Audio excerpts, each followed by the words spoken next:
3 months. 3 months of greasy fries, lukewarm coffee, and the chorus of drive-through orders that became the soundtrack to my post-graduation purgatory. McDonald's wasn't my dream job, but bills don't pay themselves with poetry degrees. So, I donned the hairnet, swallowed the forced smile, and became Dorothy, Burger Queen of the 24-hour shift. Daylight shifts were bearable. Kids screaming for Happy Meals, hungover college students slurping milkshakes, predictable chaos. But the night shift, that was a different beast altogether. The neon lights took on an eerie glow. The shadows in the corners seemed to hold their breath, and the silence between customer lulls stretched thin as spiderwebs. One Wednesday, around 2 a.m., that silence morphed into something else. A prickling on my skin, a knot twisting in my gut. I was wiping down the counter, lost in the mindless rhythm of cleaning, when I felt it. A gaze, heavy and cold, boring into my back. I turned, expecting bleary-eyed teenagers or a lost delivery driver. But what I saw sent my heart into overdrive. Outside, beyond the glass, pressed against the drive-through window, was something, inhuman. No, human-shaped, but wrong. Twisted and skeletal, limbs like gnarled branches, skin stretched taut over bone like a tattered sail. But its eyes, oh, its eyes. Burning embers in the darkness, 2 points of infernal red that clawed at my soul. It wasn't moving, just staring, unflinching, a monstrous mirror reflecting the terror twisting my features. For a moment, the world froze. Time stuttered, the hum of the fridge a maddening drumbeat in the sudden silence. Then, it moved. A single, sharp rap against the glass, the sound like a bone snapping. That was it. The dam broke. I screamed, a raw, primal sound that tore through the sterile silence. My legs turned to jelly, but some primal instinct propelled me towards the manager's office. I burst through the door, babbling about things outside, red eyes, a nightmare staring back. My manager, a burly dude named Carl with a perpetual 5 o'clock shadow, blinked at me like I'd grown a second head. Then, he saw my face, the raw terror etched into every line. No argument, no questions. He just grabbed the keys, told everyone to get out, and we fled into the pre-dawn darkness. I never set foot in that McDonald's again. Night shifts became a forbidden territory, a whisper of red eyes and bone-chilling stares forever locked in the back of my mind. Maybe it was just a trick of the lights, a sleep-deprived hallucination. Maybe not. But I know one thing, some things you see, you can't unseen.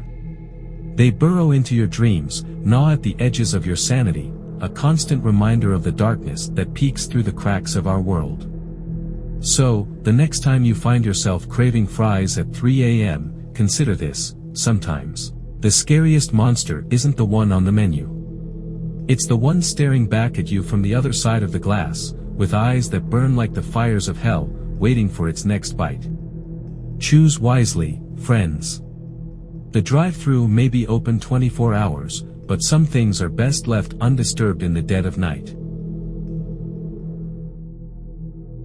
Rain lashed against the bus window, blurring the desolate landscape into a watercolor of grays and greens. My breath fogged the glass, mirroring the confusion swirling in my head. Why, of all places, was the final stop of this cursed night bus route a crumbling, abandoned amusement park? The rickety vehicle groaned to a halt, the driver's disembodied voice announcing, "Last stop, folks. Enjoy the Ferris wheel view." Ferris wheel? What Ferris wheel? A woman's voice piped up from the back. The driver chuckled, a hollow sound that sent shivers down my spine. "Just follow the neon glow, ma'am. You'll find it." With an ominous creak, the bus door hissed open. I, along with a handful of weary passengers, hesitantly stepped onto the rain-slicked asphalt. The amusement park lay shrouded in darkness, silent except for the mournful howl of the wind and the creaking of rusty metal skeletons. Neon glinted in the distance, beckoning us like a macabre lure. We huddled together, a nervous flock drawn to a flickering flame. As we reached the Ferris wheel, its silhouette loomed against the storm-churned sky, teeth-like spokes jutting from its rusted rim. "Is anyone going in?" the woman from the bus stammered, her voice barely a whisper. None of us dared speak. The silence grew monstrous, punctuated only by the groaning wheel and the rain drumming a relentless rhythm on the rusted metal. Finally, a young man, perhaps emboldened by bravado, stepped forward. "Come on, who's scared of a ghost town?" he scoffed, pushing open the rickety gate. He was the first to ascend, the rusty gears groaning with each revolution. We watched, our breaths held prisoner in our throats, as his silhouette reached the apex of the wheel. Then, a scream, raw, primal, shattering the night. The scream froze us in place, ice-gripping our hearts. Then, silence.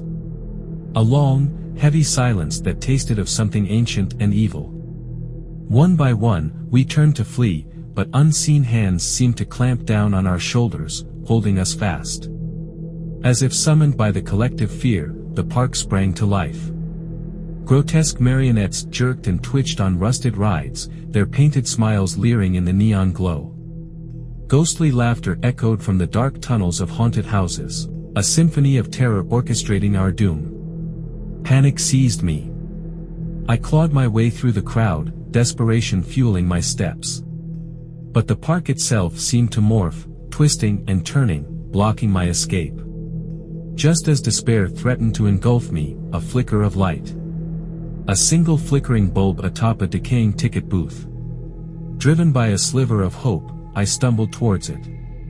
Inside, I found an old ticket stub, faded and damp, with a single word scrawled on it, "Exit." Hope flared in my chest, a phoenix rising from the ashes of terror.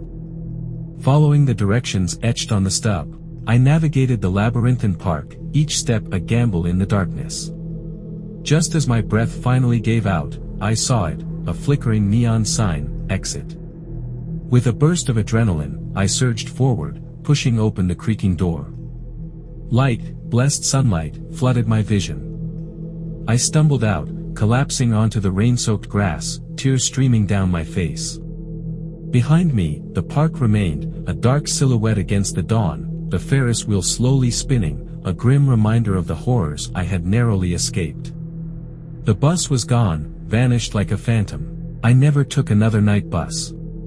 But the memory of that last stop, that brush with a darkness beyond comprehension, remains etched in my soul.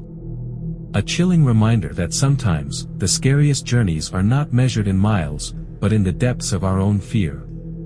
So, the next time you find yourself alone in the dark, remember, the shadows may hold more than just secrets.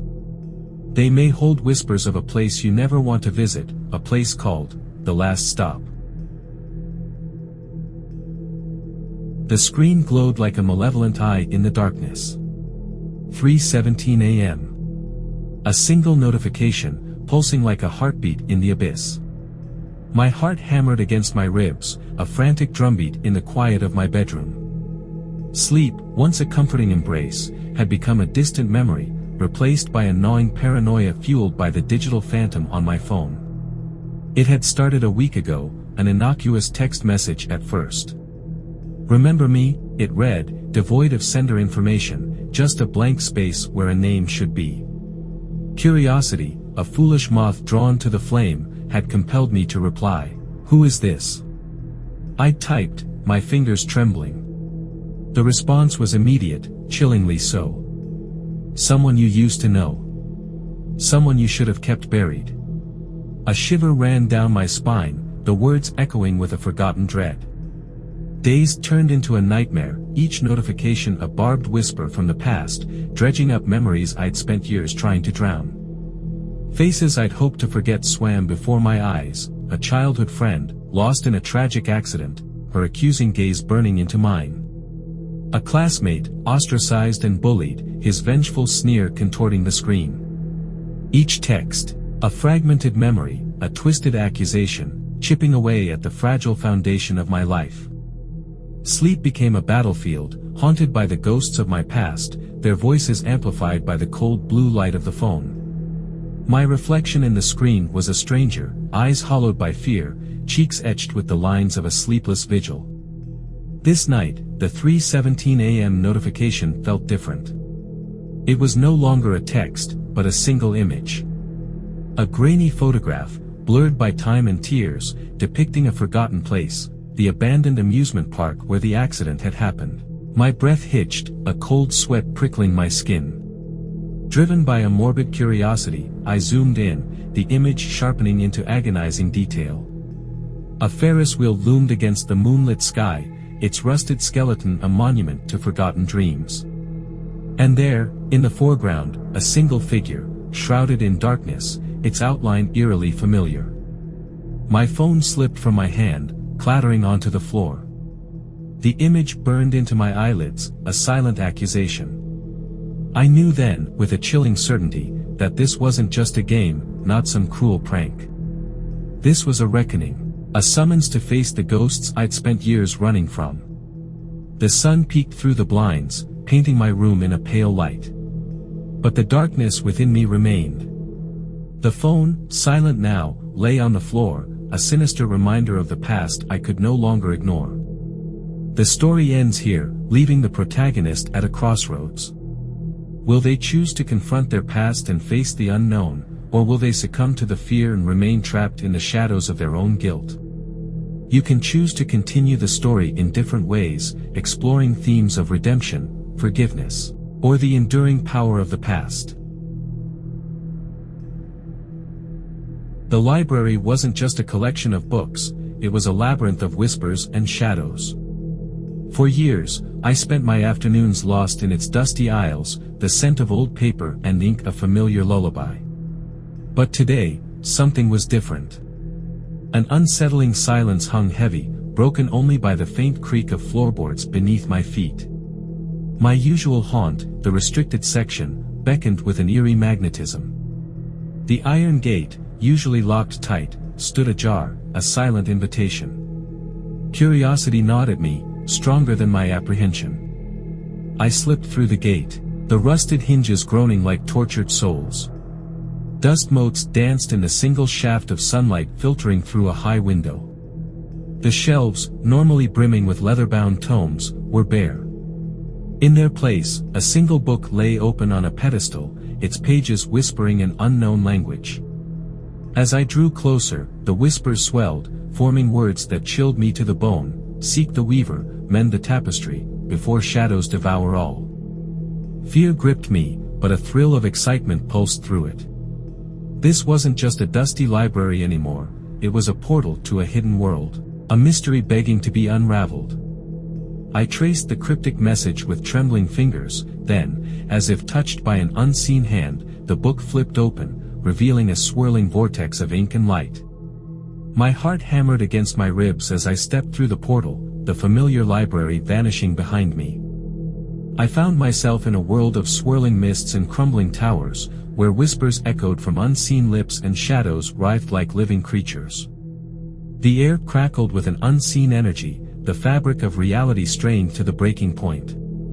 In this surreal landscape, I encountered a wizened woman, her eyes pools of ancient wisdom. She spoke of a broken tapestry, a weaver trapped in the shadows, and a darkness threatening to consume everything.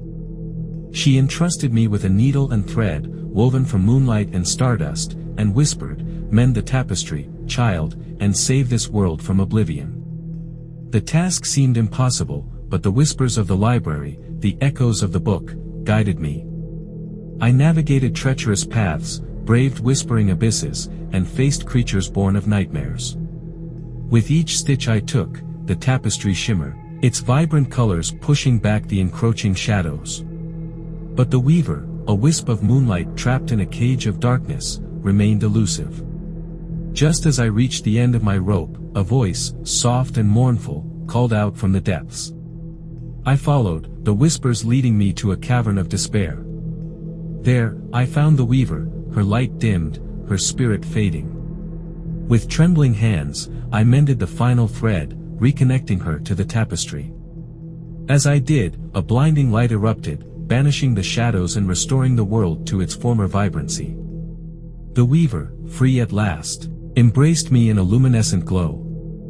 "Thank you, child," she whispered, her voice echoing like wind chimes.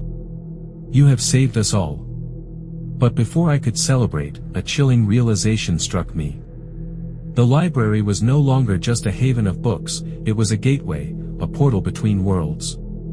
And I, the unwitting traveler, had opened it, inviting not only light, but also darkness. The world may have been saved, but the whispers in the library still lingered, a reminder of the price of curiosity and the shadows that lurk just beyond the turning page. So, tell me, dear listener, are you brave enough to explore the whispering library? Or will you leave its secrets to gather dust on forgotten shelves? Remember, sometimes, the most thrilling tales are found not in the spotlight, but in the hushed corners of the unknown. It was the night before the final exams, and the library felt like a ghost town. I wanted to ace those tests, so I stayed behind, drowning in books and notes. The quiet solitude was eerie, the only sound being the occasional flip of a page or the hum of the air conditioning. Suddenly, amidst my frantic studying, I heard a noise, a subtle thud followed by a dragging sound, as if someone with a limp was struggling to walk. I dismissed it, attributing the noise to the settling of books or the creaking of the old building. But then, books started dropping, one after the other, in a pattern that felt deliberate. Feeling a chill crawl up my spine, I packed my bags in a hurry and darted out. As I rushed down the empty corridor, I encountered a woman standing alone, her figure shrouded in darkness. She seemed frail, almost disabled, her steps slow and unsteady. Her eyes, hollow and distant, seemed to hold a secret sorrow. With a quickened pace, I exited the school, relieved to be out in the open. But then, a sinister shadow seemed to follow me, dancing on the walls and lingering at the edges of my vision. I turned, catching a glimpse of another woman, her form fading into the darkness of the street. Fear gripped me as I picked up my pace, my heart pounding against my chest. I couldn't shake off the eerie encounter in the school corridor or the haunting shadow on the street. I hurried home, my mind racing with unanswered questions and a gnawing sense of unease. The following day, whispers filled the air as rumors spread about a tragic incident from years ago. Helen, a mother who had lost her daughter, haunted the area. Legend had it that her ghost roamed the school and its surroundings, forever searching for her lost child. The unsettling encounters from the night before flashed through my mind, connecting the dots of the mysterious limping sounds, the enigmatic woman, and the haunting shadow. Helen's story, a tale of heartbreak and loss, echoed in the rumors, adding a chilling layer to my experience. As the day wore on, the atmosphere grew heavy with anticipation. A sense of impending dread hung in the air as I found myself drawn back to the school, lured by an inexplicable curiosity and a need for answers. As I wandered the corridors, I heard a heart-wrenching scream that pierced through the silence. It echoed, resonating with anguish and despair. Panic surged within me, urging me to flee, but curiosity kept me rooted. In a quiet corner, an old photograph caught my eye, a faded image of Helen with her daughter.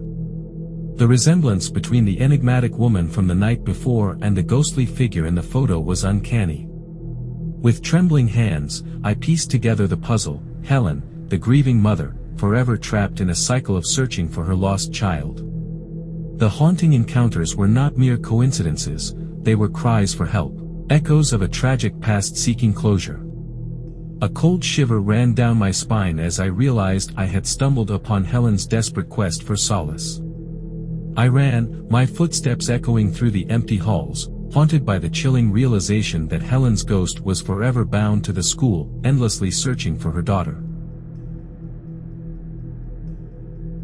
It was just another day, another routine ride up to my office on the elevator. The building I worked in, an imposing structure that stood since 1886, exuded an air of antiquity and mystique. Yet, within its grand facade lay whispers of a dark and foreboding past. As the elevator lurched to a halt between floors, a chill crept up my spine. Panic welled within me as I pressed every button, desperate to resume my ascent. But the elevator remained stubbornly still, trapping me in its metal confines. My cries for help echoed through the chamber, yet no one responded. The silence was deafening, unsettling, and the air grew thick with an inexplicable unease. It was as though the building held its breath, waiting for something, or someone. Then, a chilling voice echoed in the confined space, accusing me of rude behavior towards this historic building. I shivered, perplexed by the accusation. But the voice insisted, demanding an apology, instructing me to write, "I am sorry," on the mirror using something above my head. Bewildered and unnerved, I found myself apologizing repeatedly, hoping to appease whatever unseen force was tormenting me. I reached up, grasping for anything that could serve as a writing implement. With trembling fingers, I etched those words on the foggy mirror. The elevator remained motionless, the silence haunting. But as I stared at the words I'd written, a strange sensation washed over me. The building seemed to come alive, revealing its dark secrets, long forgotten and shrouded in mystery. The video then delves into the building's history, showcasing its grandeur on the outside while hinting at the sinister undercurrents beneath its surface. There were tales of inexplicable occurrences, strange happenings that the passage of time couldn't erase. As the elevator doors finally creaked open, I stepped out into a corridor bathed in an eerie glow. The air crackled with an unsettling energy, and shadows danced on the walls, whispering echoes of the building's past. I was a reluctant participant in a story woven by forgotten souls. The whispers grew louder as I navigated the labyrinthine halls, revealing a history of tragedy, betrayal, and untold suffering. Each step unearthed fragments of a past that lay buried in the building's walls, tales of despair and anguish seeping through the cracks of time. With each turn, I felt the weight of the building's legacy pressing down on me. It was more than just a place of work, it was a repository of stories, each corridor holding secrets that demanded to be heard. As I reached the building's archives, an overwhelming sense of foreboding engulfed me. The records spoke of inexplicable events, tales of strange occurrences that had been swept under the rug of history. The video culminates in a revelation, a disturbing truth about the building's past that shook me to my core. It was a tale of forgotten souls, lost in the fabric of time, seeking redemption from an eternity of torment. And as I exited the building, the echoes of the forgotten lingered, a haunting reminder of a past that refused to be silenced. The grand old structure stood tall, a silent witness to the untold stories trapped within its walls, waiting to be unraveled by those brave enough to listen. It was one of those nights, you know, the ones where the world is asleep, and you're the lone wanderer in the digital realm. Exhaustion clung to my eyelids, and the clock relentlessly ticked towards the wee hours. I had an early morning ahead, but the irresistible allure of social media and the vastness of the internet held me captive. In the dim glow of my computer screen, I succumbed to the siren call of online content. My fingers danced across the keyboard, navigating a sea of memes and cat videos. The glow of my screen reflected in my eyes as I clicked from one link to another. Snacks and soda my only companions in the silence of the night. Just as the weight of drowsiness pressed upon me, I accidentally knocked over the soda, its effervescence fizzing a symphony of chaos on my keyboard. Cursing softly, I reached for a tissue to mop up the mess, my eyes scanning the screen absent-mindedly. And then it appeared, a link, bold and daring, offering a once-in-a-lifetime opportunity. The kind that awakens the dormant adventurer within. Yet, hesitation gripped me. The fear of viruses or unforeseen consequences whispered caution in my ear. A timer began its countdown, each second ticking away like a heartbeat. My cursor hovered over the link, my mind a battlefield of curiosity and apprehension. I weighed the thrill of the unknown against the potential risks, and with a deep breath, I took the plunge. For a moment, nothing happened. The screen stayed still, like the calm before a storm. And then, from under the bed, a presence emerged, silent yet undeniable. My heart skipped a beat, the air grew heavy, and I felt eyes upon me. A live stream started on my screen, a dark video feed with a blinking red dot and a mysterious figure lurking in the shadows.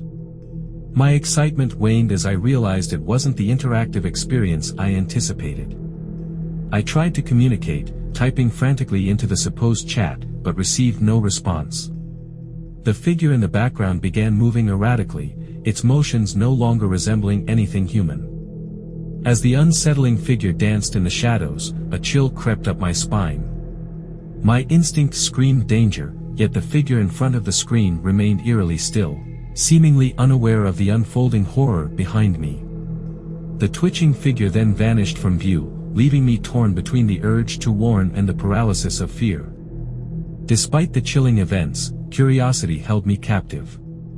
I leaned in closer to the screen, straining my eyes for a better look at the mysterious figure before me. It was a dance with the unknown, a journey into the heart of darkness that unfolded pixel by pixel. And then, reality twisted. The viewer was jolted back to their senses as they shared a chilling revelation. The small green light at the top of the monitor, the dust on the camera lens, innocuous details that turned sinister. What they believed was a two-way video chat was, in fact, a one-way street. They had unknowingly recorded themselves, exposed in the vulnerability of the night. As the shock settled, they realized the figure behind them was nothing but a recorded image, a haunting artifact of the digital realm. Two errors had been committed that night, the click on the dubious link and the momentary glance beneath the table. The story concluded with a warning to fellow viewers, a cautionary tale of the dangers lurking in the shadows of the internet. A plea to subscribe to the channel for more creepy tales, a digital campfire where horror and curiosity intersected, leaving an indelible mark on the midnight hours. 40-something and a pinch, that's me now. Wrinkles etched around eyes that have seen their share of life's sunshine and its share of shadows. But there's one shadow, long and jagged, that stretches back nearly 20 years, rooted in the dank heart of an old apartment building and a night fueled by cheap laughter and cheap vodka. It all started with a party, the kind that clings to your ribs like stale smoke, a desperate attempt to hold on to youth in the face of creeping adulthood. My friend, Mark, his apartment a labyrinth of peeling paint and chipped linoleum, welcomed us with a grin and a bottle. The elevator groaned its way up, spitting us into the stale air corridor, its centerpiece a metal cage of iron bars that served as a fire escape. The night blurred into a kaleidoscope of drunken banter, guitar chords struggling to escape Mark's rusty strings. Then, a chill, a flicker of movement outside the window. We stopped, mid-sentence, mid-note, eyes drawn to the fire escape. There, silhouetted against the moonlit cityscape, hung a figure. Man, maybe. A twisted silhouette clinging to the steel bar, a predatory smile etched across the darkness. It wasn't the smile that froze us, it was the impossible angle. Arms bent at unnatural angles, body contorted against gravity, it defied logic and reason. A silent puppet master pulling strings that shouldn't exist. The scream, when it came, was shared, a collective gasp ripping through the smoke-filled room. Then, silence, thick and suffocating. The figure was gone. Vanished. The bar, bathed in moonlight, hung empty, mocking our petrified stares. We scrambled to the window, fueled by terror and a twisted sense of duty. But the street below was quiet, the asphalt gleaming slick in the city's neon glow. No crumpled form, no echo of a fall. Nothing. Except the bar. A glint of metal caught my eye, a jagged edge where steel should be smooth. A clean, impossible cut. Like a phantom had gnawed its way through, leaving behind a chilling testament to its existence.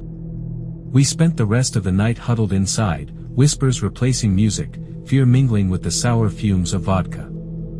Theories, like cobwebs, spun in the shadows, a jumper, a deranged climber, some forgotten resident haunted by the building's secrets. But none of them sat right, none of them explained the smile, the impossible angle, the silence. Dawn found us, pale and shaken, spilling out onto the street. The building, bathed in the sun's weak light, looked ordinary, almost mundane. But the memory of that figure, its inhuman grin, remained a permanent scar on our minds. I never went back to Mark's. The memory, that chilling encounter, kept me away, a silent pact with the unknown darkness that lingered in the heart of that old apartment building. Maybe it was all a drunken hallucination, a shared delusion fueled by cheap vodka and the city's shadows. But I still look up at fire escapes, half expecting to see that twisted silhouette, that unsettling smile, a reminder of the night the impossible danced on the edge of existence and left us forever marked. So, next time you find yourself in a dimly lit building, an old elevator spitting you onto a rickety fire escape, remember my story. And if you see a figure clinging to the bars, a smile cutting through the darkness, well, maybe it's just the shadows playing tricks. Or maybe, just maybe, it's something far more sinister, waiting to etch its own story onto your soul. Rain lashed against my window panes, a counterpoint to the cozy melody of my crackling fireplace.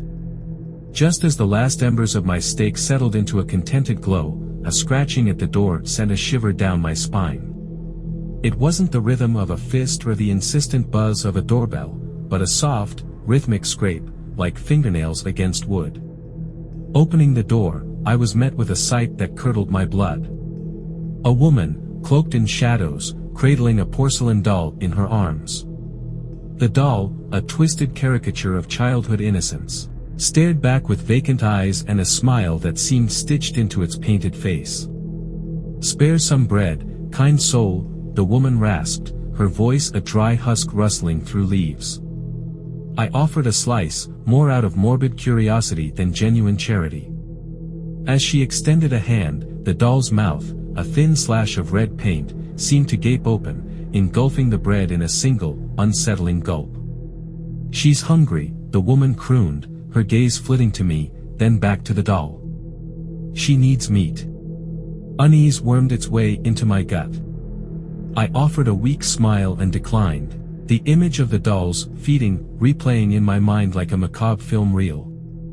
The woman, her smile turning brittle, muttered something about unfortunate souls, and slunk back into the storm. The visits became a grim ritual. Every few nights, the woman, her doll growing perceptibly larger with each appearance, would scratch at my door, her pleas for meat escalating into demands. I began to ignore her, burying myself in books, the fire crackling a shield against the encroaching shadows. Then came the night of the soup. It was 3 a.m., the witching hour, when her rasping voice tore through my dreams. "Meat soup," she hissed, her eyes burning like embers in the darkness. "Open the door, or she'll come in and take it herself." Panic shot through me. I fumbled for the light switch, the room flooding in harsh white. The woman stood at the threshold, the doll, now the size of a child, its painted smile replaced by a terrifying grimace. Its porcelain fingers, tipped with needle-sharp points, scraped against the glass. I slammed the door shut, throwing my weight against it. The scraping grew more frantic, accompanied by the woman's manic screams. Then, silence. A silence so profound it felt like the world itself was holding its breath. Daylight brought the police, grim-faced and muttering. The woman was found dead, a single, brutal slash across her throat. But their whispers turned to gasps when they saw the doll. It was more than porcelain, its weight unsettlingly real, its insides a network of eerily realistic organs crafted from an unknown material. The investigation became a labyrinth of dead ends. The woman, they discovered, had no family, no friends. The doll, a mystery wrapped in porcelain and nightmares. I, myself, became haunted by dreams, the image of the doll's painted smile morphing into a hungry maw, its porcelain fingers reaching for me from the shadows. Years have passed, the case a chilling footnote in the city's history. The doll, sealed in a vault beneath the police station, a silent testament to the night the line between reality and nightmare blurred. But the questions linger, gnawing at the edges of my sleep. Where did the woman come from? Where did the doll come from? And what, in the name of all that is sane, did it truly hunger for? The answers, I fear, are buried somewhere in the depths of that porcelain smile, a secret the doll jealously guards, a chilling reminder that sometimes, the most unsettling things don't come in the dead of night, but walk hand in hand with the pale light of dawn. The desolate landscape stretched out before me, a tapestry of scrubland and stunted pines. My headlight stabbed the encroaching darkness, illuminating an isolated gas station like a lone beacon in the vast emptiness. Pulling in, I yearned for a break, a cup of lukewarm coffee, anything to disrupt the monotonous hum of the open road. As I stepped out, a colossal figure materialized beside the pump. Even in the dim gas station light, his height was staggering, easily 6.5 feet, his frame built like a redwood. His face, obscured by a wide-brimmed hat and a scraggly beard, held a darkness that sent shivers down my spine. "Going anywhere far, friend?" His voice rumbled, a low growl that vibrated through me. My gut clenched, but politeness held me in place. "Headed to Billings," I responded, my voice lacking its usual confidence. "But company policy, you know, no hitchhikers." It was a flimsy excuse, one I knew he could easily see through. He stared at me for a moment, an unnerving silence settling between us. Then, he let out a guttural laugh, the sound echoing through the gas station and raising the hackles on my neck. "Suit yourself," he said, his words clipped, and turned away, disappearing into the gloom. Relief washed over me, mingled with a lingering unease. I quickly refueled, my eyes constantly scanning the shadows, before jumping back in my truck. The encounter left a cold pit in my stomach, the man's chilling presence clinging to me like a spiderweb. Hundreds of miles down the road, the tension gradually eased. I was miles from the gas station and the unsettling encounter, when I pulled into a small town for dinner. The bar was a dusty, dimly lit affair, the kind of place where tumbleweeds might have blown in for a drink. I sank into a booth, feeling the weariness of the long drive finally settling in. As I ordered a burger, catching the flicker of movement in the mirror behind the bar. It was him. The same towering figure, the same wide-brimmed hat, his eyes reflecting a predatory gleam in the dim light. My heart hammered against my ribs, a frantic drum solo in the sudden silence. How could he be here? How did he get here? The thought of the empty miles stretching between the gas station and this bar sent a cold sweat prickling my skin. The realization struck me with the force of a sledgehammer. He hadn't been denied. He'd climbed into the back of my truck, hidden amongst the cargo, while I was distracted at the gas station. The image of him lurking in the darkness, unseen, made me want to scream. Panic surged through me, robbing me of any semblance of reason. I threw a wad of bills on the counter, barely registering the startled look on the bartender's face, and bolted toward the exit. The cool night air slapped against my face as I raced to my truck, my frantic eyes searching for any sign of him. He wasn't there. But the terror lingered, a cold, clammy hand gripping my heart. I spent the night in a cheap motel, every rustle of wind outside my window sending tremors through me. Sleep eluded me. The image of the hitchhiker, his silent presence in the back of my truck, haunted my dreams. It was a night of endless waiting, listening for the sound of a car engine, the creaking of floorboards outside my door. Dawn finally broke, painting the sky with streaks of gold and pink. Exhausted but determined, I got back on the road. I didn't know what the hitchhiker wanted, but I knew I wouldn't be stopping for anyone, ever again. The encounter left an indelible mark. It was a chilling reminder that the darkness doesn't always lurk in deserted highways. Sometimes, it hitches a ride, unseen, and waits for the opportune moment to reveal itself. And sometimes, the scariest monsters aren't the ones that lurk in the shadows, but the ones who hide in plain sight. Amelia was a young woman who lived alone in a large, old house. She had inherited the house from her grandmother, and she loved it dearly. But one night, she started to hear whispers coming from the walls. At first, Amelia thought she was imagining things. But the whispers grew louder and more distinct.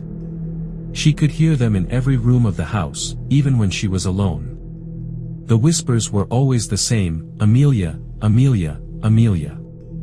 Amelia was terrified. She didn't know what to do. She tried to ignore the whispers, but they were always there. She couldn't sleep, she couldn't eat, and she couldn't concentrate on anything. One day, Amelia was sitting in the living room, reading a book, when she heard the whispers again. They were coming from the hallway closet. Amelia got up and walked slowly to the closet door. She hesitated for a moment, then opened the door. The closet was dark, but Amelia could see a figure standing in the back. The figure was tall and thin, and it was wearing a long, black cloak. Amelia's heart started to race. She took a step back, but the figure stepped forward.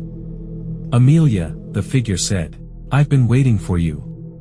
Amelia could feel her knees shaking. She turned and ran. She ran out of the closet and down the hallway. She didn't look back. Amelia ran into her bedroom and locked the door. She collapsed on the bed, gasping for breath.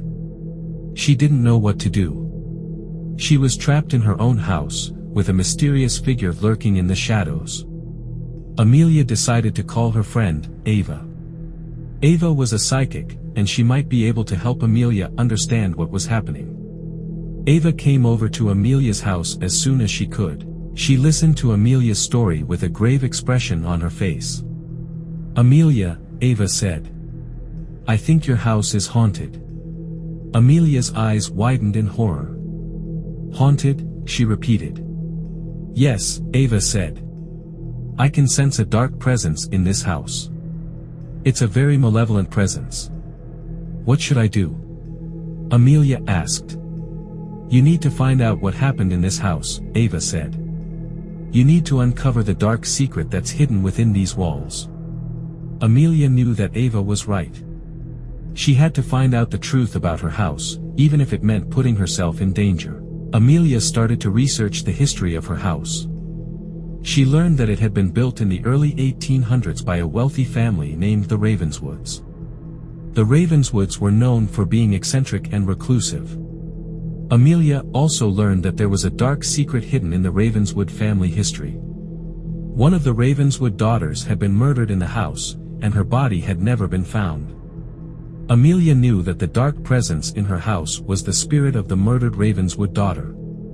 She had to find a way to release the spirit and free her house from its haunting. Amelia called Ava back to her house and told her about what she had learned.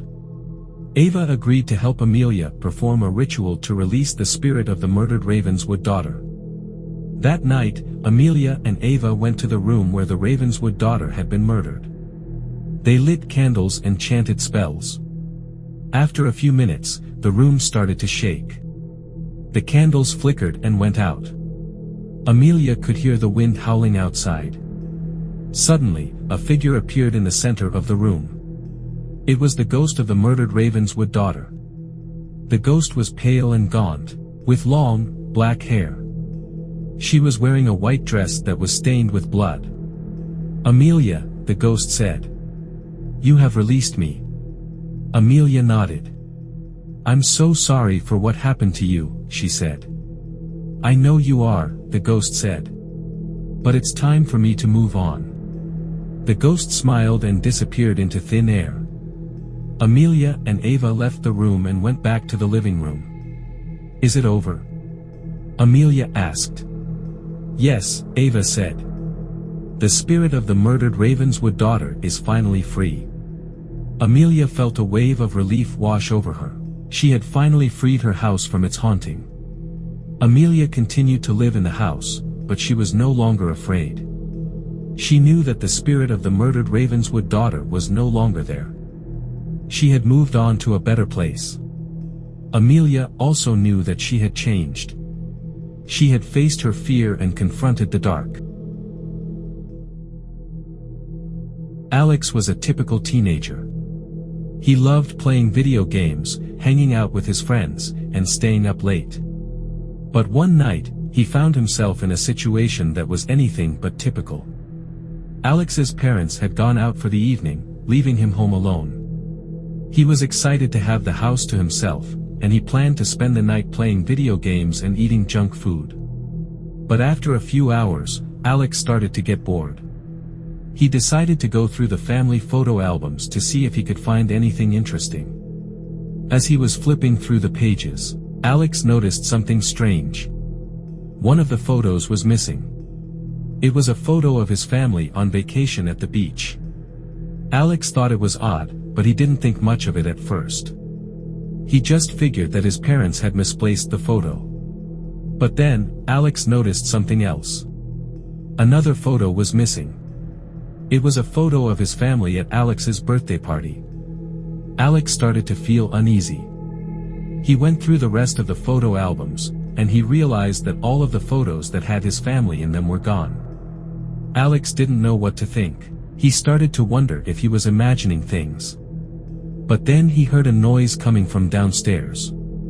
Alex slowly made his way down the stairs, his heart pounding in his chest. He stopped at the top of the stairs and peered down into the living room. The lights were off, but Alex could see a figure moving around in the darkness. Alex's breath caught in his throat. He was terrified. He turned to run back upstairs, but then the figure turned on the lights. Alex gasped in surprise. It was his father. "What's wrong, son?" his father asked. "You look like you've seen a ghost." Alex shook his head. "I don't know," he said. "I thought I heard a noise." "It was probably just the wind," his father said. "Why don't you go back to bed?" Alex nodded and went back upstairs. But he couldn't sleep. He kept thinking about the missing photos and the figure he had seen in the living room. Alex decided to stay up and watch TV to keep himself occupied. But after a while, he started to get sleepy. He decided to turn off the TV and go to bed. Alex got into bed and pulled the covers up over his head. He closed his eyes and tried to sleep. But then he heard a noise. Alex opened his eyes and sat up in bed. He looked around the room, but he couldn't see anything. The noise came again. It was a soft scratching sound coming from the closet door. Alex's heart started to race. He slowly got out of bed and walked over to the closet. He took a deep breath and opened the closet door. Alex's eyes widened in horror. There was a figure standing in the closet. It was his mother. But she wasn't the same mother that Alex knew. Her eyes were black and empty, and her skin was pale and lifeless. Alex screamed and ran out of the room. He ran downstairs and out into the backyard. Alex stood in the backyard, gasping for breath. He didn't know what to do. He couldn't go back inside the house. Alex looked back at the house and saw a figure standing in the window. It was his father. Alex's father smiled and waved. Alex turned and ran. He ran as fast as he could. He didn't look back. Alex ran and ran until he reached his friend's house. He pounded on the door until his friend answered. "Alex, what's wrong?" his friend asked. "My family," Alex said. "They're gone." Alex's friend took him inside and let him call his parents. But when Alex called his parents' phone, it went straight to voicemail. Alex's friend's parents called the police, and they searched the house, but they couldn't find any sign of Alex's family. Alex was devastated. He didn't know what had happened to his family. He didn't know if they were alive or dead. Alex stayed with his friend's family for the next few weeks. He was too afraid to go back to his own house. I have no information what has happened after all this. Comment down and let me know what you assume could have happened next. Amidst the darkness of a state park, a scream pierced the silence, unveiling a series of eerie events. This spine-tingling tale will leave you questioning what lurks in the shadows of the night. As I reflect on that fateful night, the memory sends shivers down my spine. It began as an adventurous escapade with friends, an off-road journey through the eerie expanse of the state park. Little did we know, the night held an inexplicable terror waiting to unfold. The moon hung low, casting an ethereal glow upon the rugged terrain as our car maneuvered through the winding trails. Laughter echoed amidst the darkness, drowned by the hum of the engine and the rustling of leaves. Our excitement was palpable, the thrill of the unknown fueling our enthusiasm. We talked and laughed, relishing the freedom of the secluded park, unaware of the lurking shadows waiting to engulf us. Suddenly, a high-pitched scream pierced the night, a sound so chilling it froze us in our tracks. We exchanged startled glances, hearts pounding in unison. The laughter faded, replaced by an unsettling silence. "Did you hear that?" Lily's voice quivered, her eyes wide with alarm. We peered into the darkness, our hearts racing. There, standing amidst the trees, was a figure, a silhouette etched against the moonlit backdrop. A chilling stillness enveloped us as we watched in disbelief. "Who's there?" I called out, my voice barely audible over the racing of my heart. No response came, only the haunting echo of the scream that lingered in the air. Fear crept in, the woods feeling more ominous with each passing moment. A sense of foreboding engulfed us, urging us to leave. But as we turned to head back to the car, our blood turned cold. Several figures, cloaked in hoodies, emerged from the shadows, encircling our vehicle in an eerie silence. Panic surged through us, adrenaline fueling our instincts. We knew we had to leave, and fast. "Get in. Now." Jake's voice broke the stillness, his urgency cutting through the night. Without a moment's hesitation, we scrambled into the car, our hearts pounding in synchrony. The engine roared to life as Jake revved it, the tires kicking up gravel in a desperate attempt to flee. The figures remained, their eerie stillness sending a chill down our spines. Their faces were hidden in the darkness, their intentions a menacing mystery. "Go. Go." Lily urged, her voice trembling with fear. The car lurched forward, racing through the winding trails. Fear gripped us, the shadows seeming to stretch menacingly, reaching out to engulf us. The figures lingered in our rearview mirror, their presence haunting our thoughts as we sped away, leaving the state park and its mysteries behind. The ride back was consumed by a tense silence, the weight of the unknown hanging heavy in the air. We dared not speak, each lost in our own thoughts, grappling with the inexplicable events that had transpired. Questions lingered, tormenting our minds.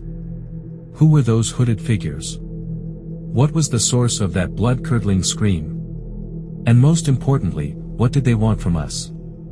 As we reached the safety of civilization, a nervous laughter erupted, a feeble attempt to dispel the lingering unease. But the memory of those hooded figures, lurking in the darkness, remained etched in our minds, a haunting reminder of a night we would never forget.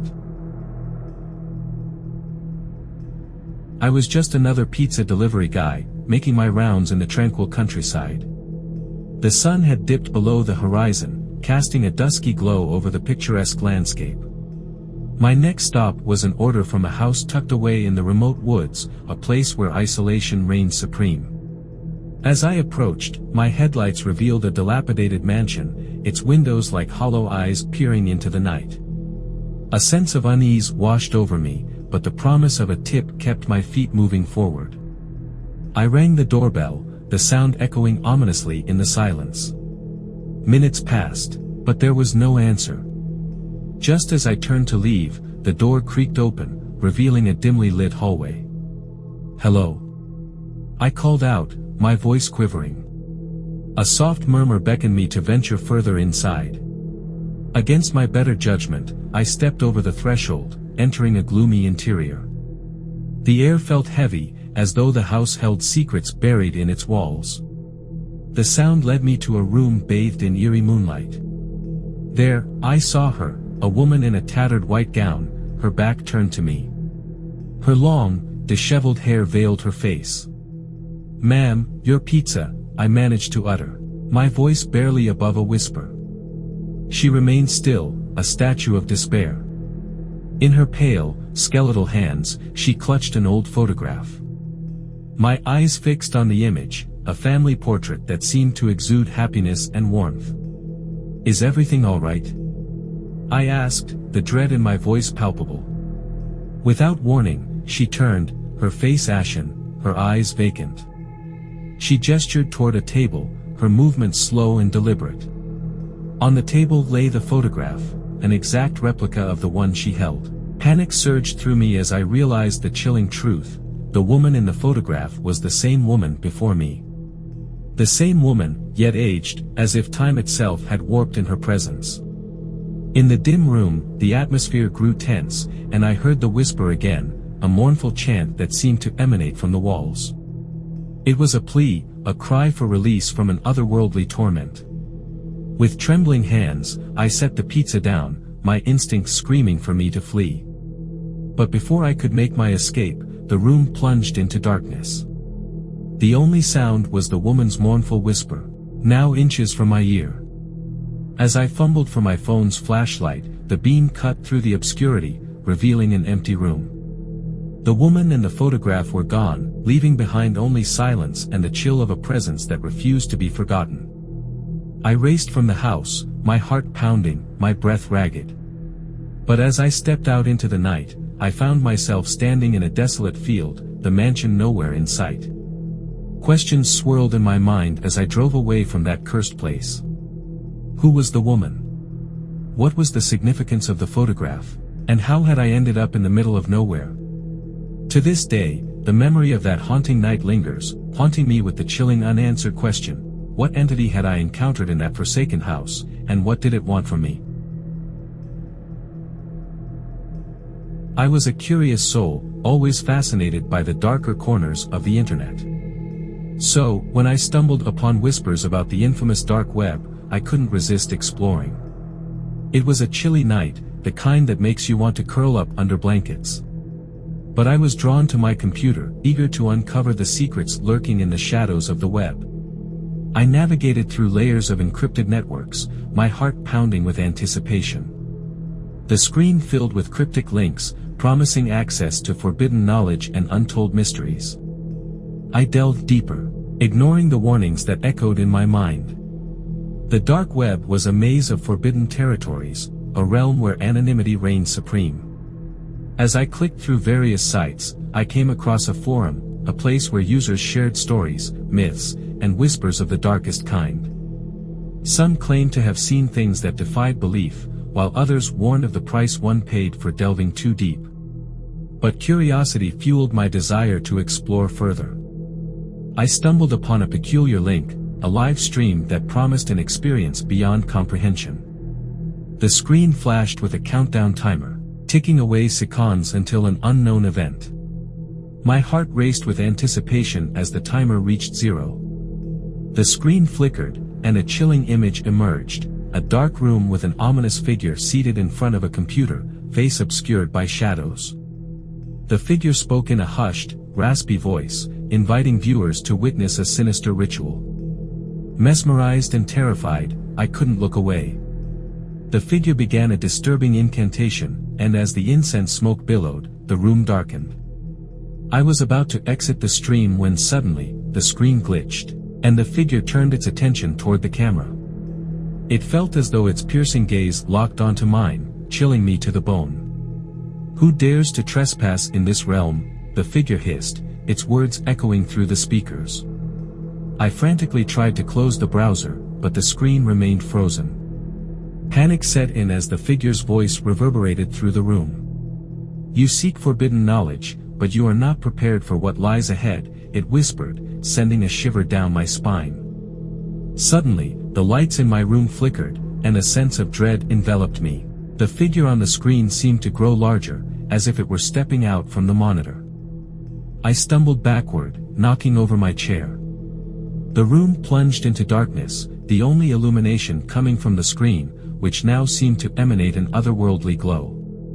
My heart pounded in my chest as I fumbled for the power switch, desperate to escape the chilling presence that had invaded my space. But as I managed to turn off the computer, a bone-chilling silence filled the room. I was left in utter darkness, feeling a presence lurking in the shadows, an ominous entity that had crossed over from the dark web into my world. The hair on the back of my neck stood on end as I heard a voice, not from the screen, but from somewhere within the room. "You have trespassed into realms unknown," it whispered, sending a chill down my spine. Panic consumed me as I groped for the light switch, desperate to banish the darkness that seemed to harbor unseen horrors. When the lights finally flickered on, the room was empty, devoid of any eerie presence. Yet, a lingering sense of unease remained, a reminder of the darkness I had dared to explore. From that day forward, I stayed away from the dark web, haunted by the terrifying encounter that had seeped into my reality. The internet's darkest corners held secrets too perilous for any mortal to unearth, and I had learned that the hard way.